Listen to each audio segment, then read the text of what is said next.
A very good evening to you, dear viewers. It's time for this English News Bulletin coming to you out of Channel 2, and this is Reem Tamer. We begin with the headlines. Prime Minister Mabuli asserts strategic reserves of major commodities are stable. Iran says hypersonic missiles fired at Israel as Israeli aggression enters sixth day.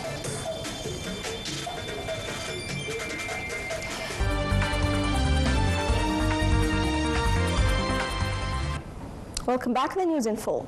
Prime Minister Mustafa Madbouli on Wednesday asserted that strategic reserves of major commodities are stable and enough for local consumption needs.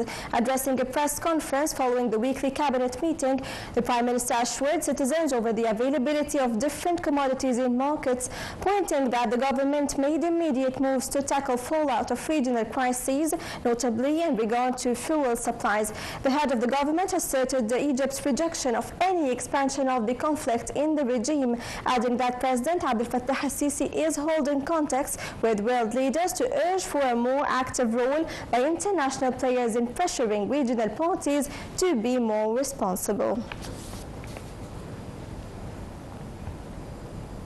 Prime Minister Mustafa Madbouli on Wednesday witnessed the signing of a contract to establish an integrated industrial complex for producing solar energy components and inputs inside the Ain al-Sukhna industrial zone, which is affiliated to the General Authority of Suez Canal's economic zone. To be implemented by a Chinese firm, the complex will include 2 plants for manufacturing solar power cells and solar units with a capacity of 2 gigawatts for both in a first phase.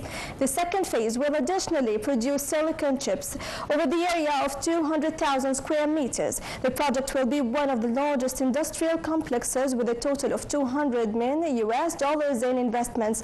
The contract was signed by representatives of the TEDA company and the Sinrev solar company, with the attendance of Deputy Prime Minister of Industrial Development, Minister of Industry and Transport, Kamel El-Wazir.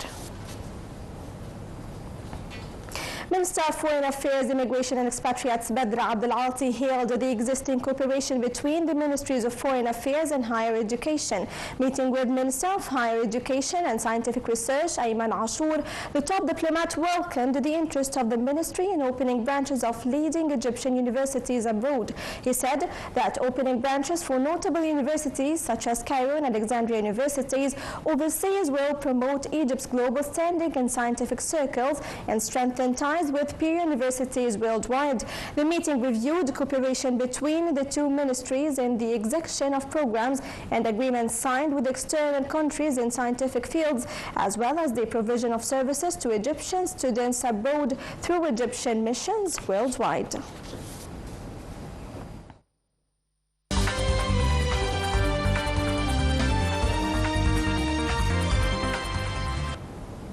Minister of Foreign Immigration and Expatriates Affairs Badr Abdel-Ati today discussed the accelerating developments of the military confrontations between Iran and the Israeli side with his counterparts from Iraq, Saudi Arabia and Bahrain over the phone.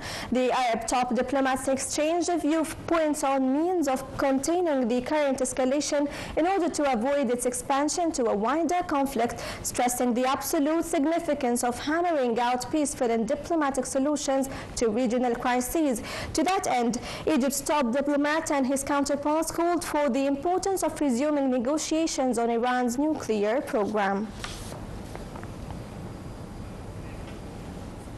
Iran's Supreme Leader Ayatollah Ali Khamenei on Wednesday said Iran will never surrender in a televised speech on day 6 of an unprecedented air war with Israel. Khamenei, in power since 1989, was responding to U.S. President Donald Trump's call for the country to surrender, warning that any U.S. strike will have serious, irreparable consequences.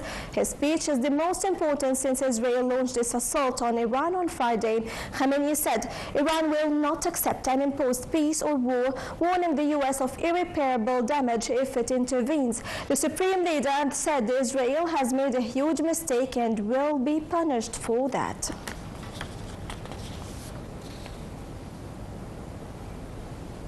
Iran said early on Wednesday it fired hypersonic missiles at Israel in the latest round of overnight strikes in response to Israeli unprovoked attacks against Iran that entered the sixth day. Iran's Revolutionary Guard Corps said its hypersonic Fatah-1 missiles were repeatedly shaking the shelters in the Israeli commercial hub. The guards said in a statement that the 11th wave of the Operation Honest Promise 3 using Fatah-1 missiles was carried out. Iran has said its targets in Israel included sensitive and important security sites, including the headquarters of the Mossad spy agency.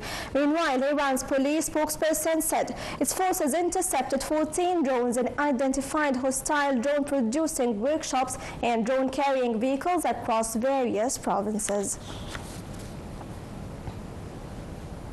The UN nuclear watchdog said Israeli strikes on Wednesday destroyed 2 buildings making centrifuge components for Iran's nuclear program near Tehran. The International Atomic Energy Agency said on Wednesday the strikes destroyed the 2 buildings making centrifuge components for Iran's nuclear program in Karaj, a satellite city of Tehran. The agency added in a post on X that in the other strike on a site in Tehran, 1 building was hit where advanced centrifuge rotors were manufactured and tested.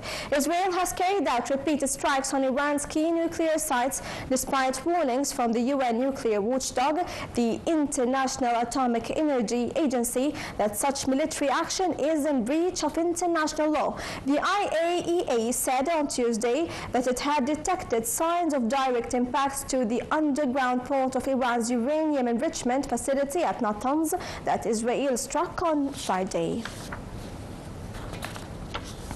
Russian Deputy Foreign Minister Sergei Ryabkov warned on Wednesday that direct U.S. military assistance to Israel could radically destabilize the situation in the Middle East. Meanwhile, Turkish President Recep Tayyip Erdogan said Iran had the legitimate right to defend itself in the face of Israel's ongoing bombing campaign. The remarks by the Turkish leader come a day after referring to Israeli Prime Minister Benjamin Netanyahu as the biggest threat to the security of the region.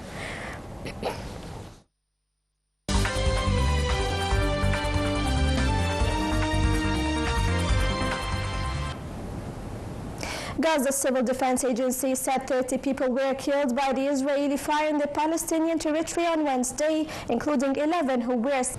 Israeli occupation troops on Wednesday raided 2 Palestinian refugee camps in the occupied West Bank's north overnight as Israel presses aggression on multiple fronts. The Israeli military said its forces entered Balata camp near the northern city of Nablus after the troops had been deployed to the nearby Askar camp. Head of the Popular Services Committee of Balata camp said the occupation soldiers closed all entrances to the camp, seized several homes after evicting the residents, and ordered the homeowners not to return for 72 hours.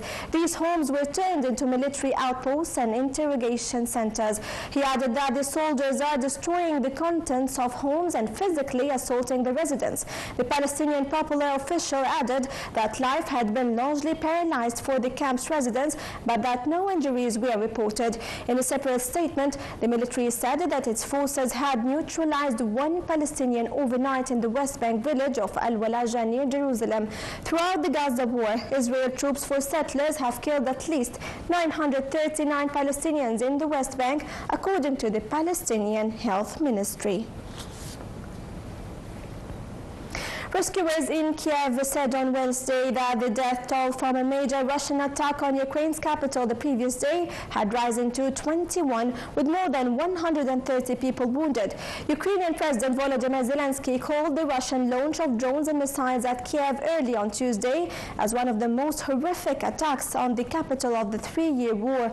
Ukraine's State Emergency Service wrote on Telegram in total 21 people died in the capital and 134 people were injured. It added that 16 bodies had been recovered from the rubble of a single 9-story apartment building. Zelensky said that 440 drones and 32 missiles were launched in the strikes nationwide and urged the international community not to turn a blind eye.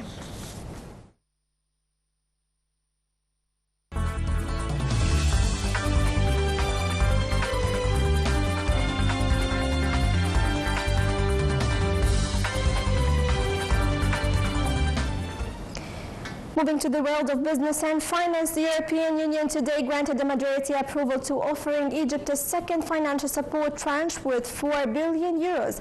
Via his social media account, Egypt's ambassador to Belgium and the European Union, Ahmed Abu Zaid, said that the move came after more than 9 months of negotiations among the European Union's foreign trade, foreign affairs and budget parliamentary committees. The decision came in appreciation for Egypt's efforts for supporting the cornerstone of stability and peace in the EU's southern neighboring region.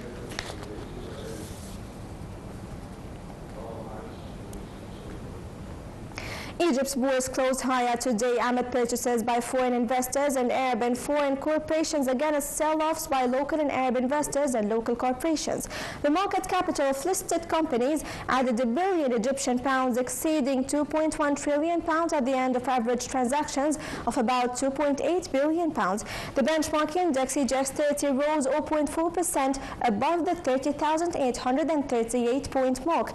The equal weighted indices EGX 70 and EGX 100 both climbed 0.5%.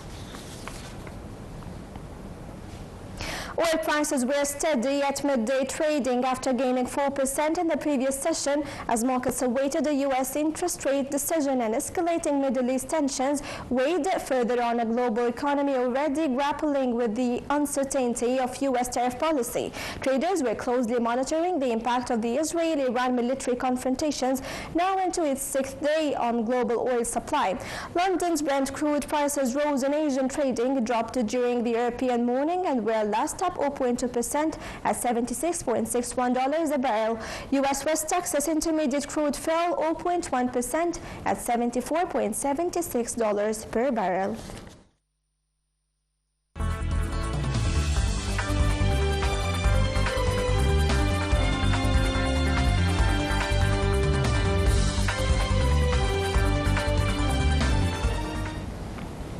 Moving to the exciting world of sports, Al Ahly continued training today on the eve of their second round Club World Cup encounter against Brazilian side Palmeiras at 7 p.m. Cairo local time. The Red Devils started their campaign in the tournament with a goalless draw with hosts Inter Miami.